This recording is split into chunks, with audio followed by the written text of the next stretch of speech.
बिस्मिल्लाहिर्रहमानिर्रहीम। अस्सलाम वालेकुम स्टूडेंट्स, मैं आपको कंप्यूटर साइंस की क्लास में खुशामदीद कहती हूँ और उम्मीद करती हूँ कि आप सब लोग जो है वो खैरियत से हैं।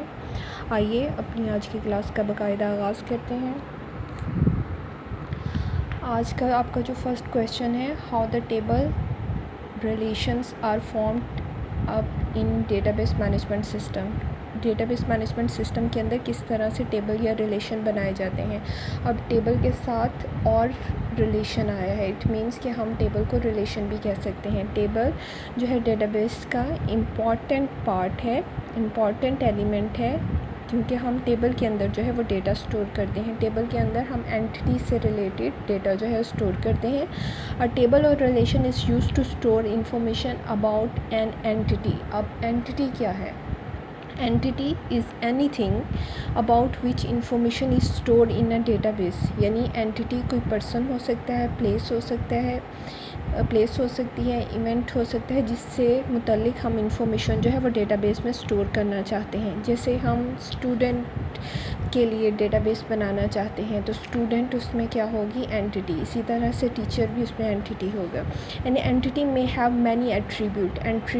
एट्रीब्यूट का मतलब ये है कि उसकी एंटिटी की करैक्टरिस्टिक्स जो हैं वो काफ़ी हो सकती हैं विद द यूनिक नेम, लेकिन उनका नेम जो है वो यूनिक होगा। जैसे हम स्टूडेंट की बात करते हैं तो स्टूडेंट के क्या क्या एट्रीब्यूट्स हो सकते हैं, लाइक उसका name, ID, father name, date of birth, ये सारे उसके एट्रीब्यूट कहलाएंगे। Each attribute must have one and only one value. हर एट्रीब्यूट की सिर्फ एक वैल्यू होनी चाहिए। इसको मज़ीद हम आगे देखते हैं। Forming a relation, the relation are use to store information about entity. Relation जो है एंटिटी के मुतालिक इंफॉर्मेशन स्टोर करने के लिए यूज़ होते हैं, ये पहले भी आपको बता दिया। They are formed according to the attribute of entity about which the information is to be store.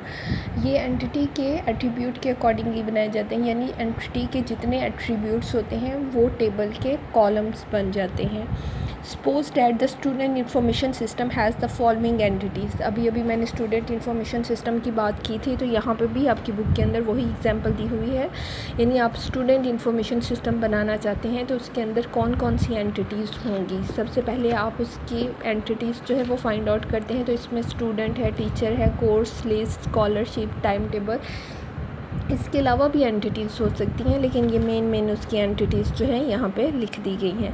The student entity can be defined in the form of database modelling as. जब हम डेटाबेस मॉडल बनाते हैं तो उसके अंदर student entity जो है हम इस तरह से रिप्रेजेंट करते हैं। ये आपको यहाँ पे जो नज़र आ रहा है, यहाँ पे ये हम इसको इस तरह से रिप्रेजेंट करेंगे कि स्टूडेंट, यानी ये स्टूडेंट जो है वो टेबल का नेम होगा, उसके आगे roll number, name, date of birth, address, जो कि इस एंटिटी की करैक्टरिस्टिक्स हैं, इसके एट्रीब्यूट्स हैं, ये बाद में टेबल के कॉलम बन जाएंगे। तो आइए इसको देखते हैं कि किस तरह से टेबल बनेगा। सबसे पहले ये देखें, ये एक टेबल जो है वो दिखाया गया है। इसमें ये टेबल का नाम क्या रखा जाएगा? स्टूडेंट। इसमें हमने कौन कौन से कॉलम ऐड किए हैं? रोल नंबर का, name, date of birth, address, phone number. ये ऊपर वही वाले कॉलम जो अभी मैंने आपको बताए थे। कॉलम्स जो होती हैं वर्टिकल लाइंस होती हैं और रोज़ जो है हॉरिजॉन्टल लाइंस होती हैं, यानी कॉलम्स का मजमुआ मिल के हमारे पास रो बनाता है। इसको समझाने के लिए मैं थोड़ा सा आपको एक और पेज पर मूव करवाती हूँ। ये देखें, यहाँ पे मैंने थोड़ा सा ये लिखा हुआ है। यहाँ पे आप देखें, यहाँ पे रोज़ जो हैं, ये हॉरिजॉन्टल एरो जो है ये शो कर रहा है कि ये हमारे पास क्या है? रो। और कॉलम, ये वर्टिकल एरो जो है ये बता रहा है कि ये कॉलम्स है। जैसे रोल नंबर कॉलम है, फ़ोन नंबर कॉलम है, डेट ऑफ बर्थ जो है कॉलम है। अगर आपने एक रिकॉर्ड की पर्टिकुलरली बात करनी है, तो जैसे अगर आपने अली का रिकॉर्ड जो है वो फाइंड आउट करना है, तो आप क्या करेंगे? इन सारे कॉलम्स का मजमूआ मिलके जो है आपको एक रो जो है वो देगा, एक रिकॉर्ड जो है वो देगा। अब इनके अंदर आप वैल्यूज़ जो है ऐड करेंगे तो ये आपका क्या बन जाएगा? एक रिकॉर्ड बन जाएगा। इसी तरह से आप मज़ीद रोज़ में रिकॉर्ड वैल्यूज़ जो ऐड करेंगे तो आपके मज़ीद रिकॉर्ड जो है वो ऐड होते जाएंगे।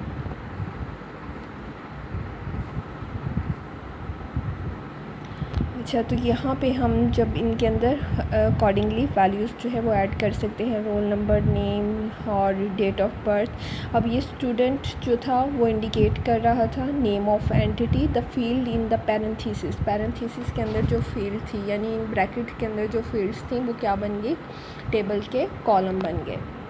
अब हम आगे देखते हैं। आगे इसी टेबल के अंदर अगर हम वैल्यूज़ पुट करते हैं, यानी इनके अंदर रिकॉर्ड्स ऐड कर देते हैं, वैल्यूज़ ऐड कर देते हैं, तो रोज़ जो होती हैं हमारी वो टुपल भी कहलाती हैं। रोज़ हमारी क्या कहलाती हैं, टुपल भी कहलाती हैं। अगर आप इसको देखें तो यहाँ पे जैसे ये अली रज़ा लिखा हुआ है, ये तो ये पूरा एक रिकॉर्ड है, यानी इन तमाम फील्ड्स को मिलाया और ये हमारे पास क्या बन गया, एक रिकॉर्ड बन गया। इस रो को हम टुपल भी कह सकते हैं। रो का द नेम क्या है, टुपल। अब all attribute in the above relations are called column, तमाम जितने भी एट्रीब्यूट थे वो कॉलम कहलाएंगे।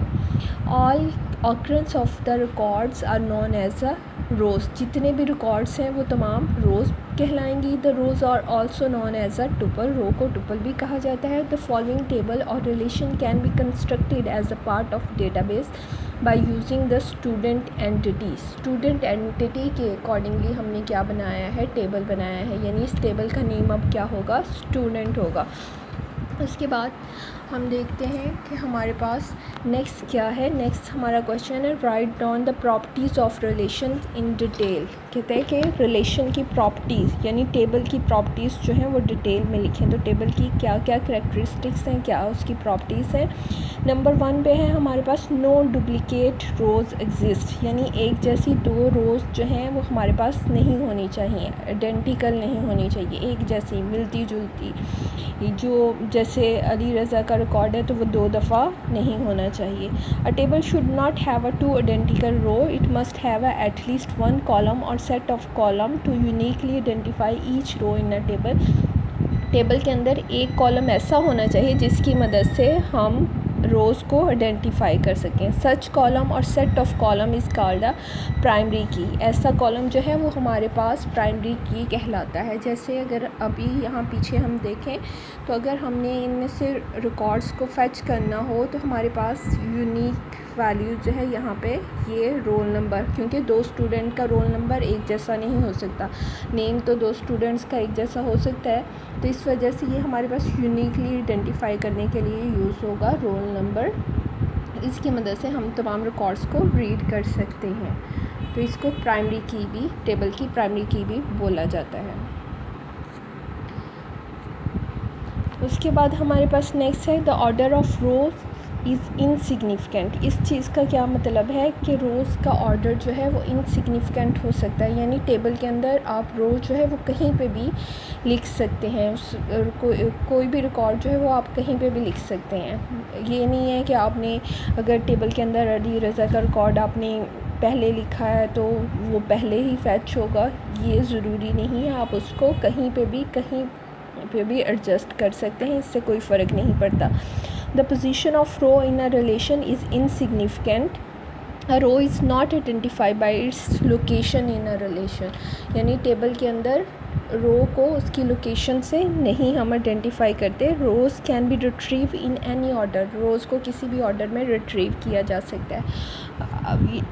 अब जैसे यहाँ पे देखें कि हमारे पास अली का रिकॉर्ड है, फिर सना का रिकॉर्ड जो है मैंने ऐड किया है, तो अब सना का रिकॉर्ड जो है वो अली से ऊपर भी हो सकता है।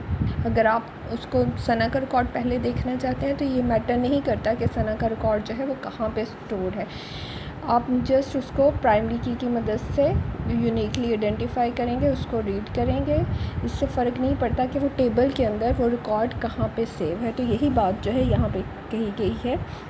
एक और चीज़ 3rd नंबर पे जैसे बताया, the order of column is insignificant, यानी इस चीज़ से भी फ़र्क नहीं पड़ता कि आपका कॉलम जो है वो किस लोकेशन पे है, वो किसी भी लोकेशन पे हो सकता है।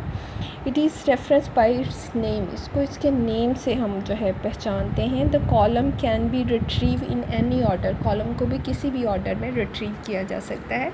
जैसे अब यहाँ पे अगर आप टेबल के अंदर देखें तो इसमें फ़ोन नंबर और नेम के दरमियान मैंने एरोस जो है वो इसलिए शो करवाएं कि फ़ोन नंबर आप नेम की जगह पे भी ले जा सकते हैं और नेम को फ़ोन नंबर की जगह पे भी ले जा सकते हैं। इससे कोई फ़र्क नहीं पड़ेगा कि ये टेबल के अंदर कहाँ पे लाई करता है, टेबल के अंदर ये कहाँ पे किस लोकेशन पे पड़ा हुआ है।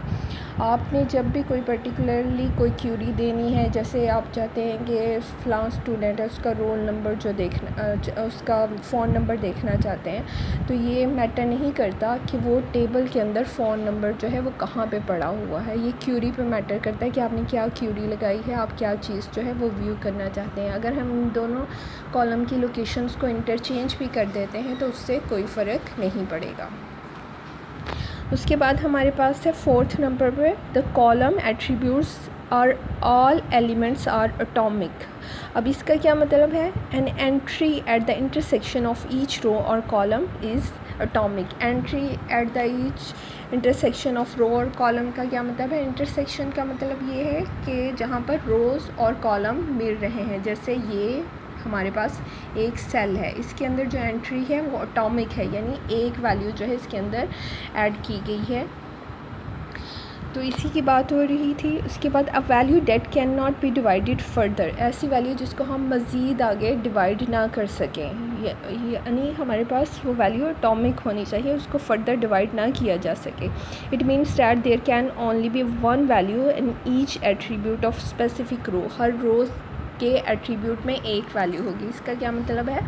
जैसे ये मेरे पास एक रो है और ये वाले हमारे पास एट्रीब्यूट्स हैं, ये इनके अंदर सब एट्रीब्यूट के अंदर सिंगल वैल्यूज़ जो है वो आप ऐड करेंगे एक रो के लिए। जैसे यहाँ पे अली ऐड किया, यहाँ पे डेट ऑफ बर्थ ऐड किया, तो डेट ऑफ बर्थ जो है वो 2 दफ़ा ऐड नहीं किया गया। इसका मतलब ये है कि आपके पास सिंगल एंट्री है हर एक में।